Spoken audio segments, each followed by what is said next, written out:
Dika Nurrahma, presensi 6.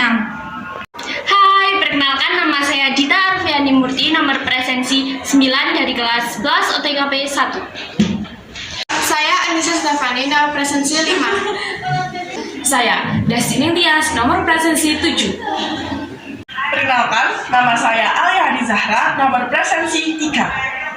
Di sini saya akan menjelaskan tentang dokumen, transaksi, dan bukti transaksi. Yang pertama, apa sih itu dokumen? Dokumen adalah lembaran yang mempunyai nilai yang dapat digunakan untuk dijadikan bukti suatu saat nanti dan tentunya mempunyai nilai guna. Yang kedua yaitu ada transaksi.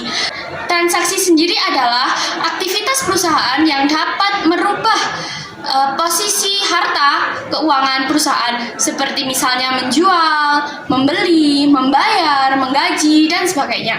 Yang ketiga yaitu bukti transaksi. Bukti transaksi adalah dokumen dasar transaksi yang dibuat untuk digunakan sebagai sumber laporan kepada atasan atau sumber laporan perusahaan itu sendiri. Adapun jenis-jenis bukti transaksi, yang pertama adalah cek. Cek adalah surat perintah pembayaran kepada bank dari seorang yang menandatangani untuk pembayaran sejumlah uang yang tertulis dalam cek kepada pembawa cek atau orang yang namanya disebut dalam cek. Yang kedua adalah faktur. Faktur merupakan bukti transaksi yang terjadi adanya pembelian maupun penjualan yang dibayar secara kredit. Yang ketiga adalah nota. Yang pertama, nota kredit. Nota kredit merupakan bukti transaksi yang terjadi adanya pengurangan piutang usaha karena ada pengembalian barang atau pengurangan biaya. Yang kedua, nota debit. Nota debit adalah bukti transaksi yang terjadi adanya pengurangan utang usaha karena ada pengembalian barang atau penurunan harga. Yang terakhir, nota kontan. Nota kontan adalah dokumen yang dikeluarkan oleh penjual kepada pembeli yang sering dijumpai dalam transaksi sehari-hari. Yang keempat yaitu struk. Struk adalah alat bukti pembelian atau penerimaan dalam sebuah transaksi, umumnya dalam kegiatan belanja. Yang kelima yaitu kwitansi. Kwitansi adalah tanda bukti pembayaran yang dibuat dan ditandatangani oleh pihak penerima uang dan diserahkan kepada yang melakukan pembayaran. Yang keenam yaitu giro.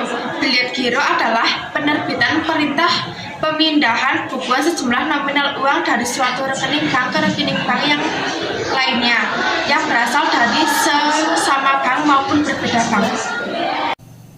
Yang selanjutnya adalah deposito. Deposito adalah jenis tabungan berjangka dalam waktu yang telah ditentukan sesuai dengan kesepakatan, mulai dari 1, 2, 3, 5, 12, 18, atau 24 bulan. Sehingga nasabah hanya dapat melakukan penarikan dalam waktu yang telah ditentukan saja. Berikut yaitu contoh dari deposito. Yang selanjutnya yaitu ada slip setoran. Slip setoran yaitu formulir penarikan di mana nasabah hanya menulis nama, nomor rekening, jumlah uang, serta tanda tangan nasabah untuk menarik sejumlah uang. Berikut yaitu contoh slip setoran. Yang terakhir yaitu memo. Memo adalah bukti transaksi yang dikeluarkan oleh pimpinan perusahaan maupun orang yang berwenang dalam suatu perusahaan. Contoh dari memo yaitu sebagai berikut. Yang ketiga ada prosedur pendokumentasian bukti-bukti anggaran. Pengelolaan dokumen atau pengarsipan dokumen bukti anggaran merupakan arsip yang sangat penting bagi perusahaan. Oleh karena itu, penyimpanannya harus dilakukan dengan tertib agar mudah dicari serta agar tidak mudah rusak. Berikut yaitu cara menyimpan arsip yang baik. Yang pertama ada peralatan. Peralatan untuk menyimpan arsip yaitu ada mesin jilid, stapler, perfurator, mesin pemotong kertas, mesin penghapus dokumen, ordner, karet, rak sortir, dan lemari arsip.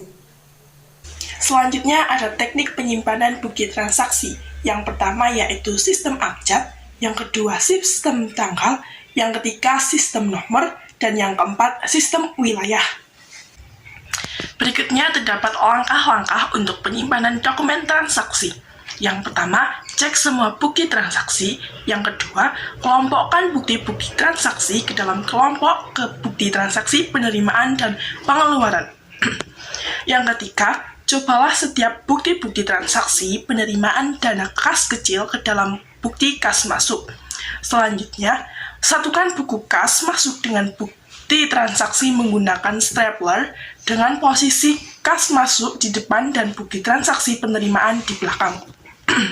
Yang keempat, catatlah setiap bukti-bukti transaksi pengeluaran kas kecil ke dalam bukti kas keluar. Selanjutnya, satukan bukti kas keluar dengan bukti transaksi pengeluaran dengan posisi bukti kas keluar di depan dan bukti transaksi pengeluaran di belakang. Untuk bukti transaksi yang berukuran kecil dapat ditempel dahulu di kertas HVS yang dibagi dua, kemudian disatukan dengan bukti kas keluar menggunakan stapler. Yang kelima, siapkan order untuk mendokumentasikan bukti-bukti transaksi berikut dengan dua guide, yaitu guide debit dan guide kredit.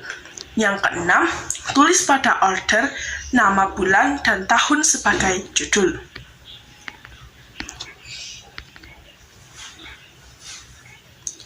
Yang ketujuh, beri lubang pada sisi kiri bukti transaksi kas masuk dan bukti kas keluar beserta bukti transaksinya dengan menggunakan perforator.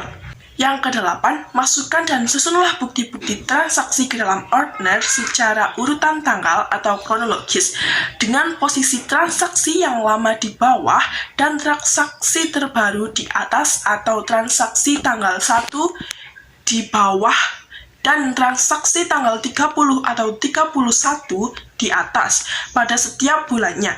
Pengelompokan transaksi dilakukan dengan meletakkan bukti transaksi pengeluaran pada guide kredit dan bukti transaksi penerimaan pada guide debit.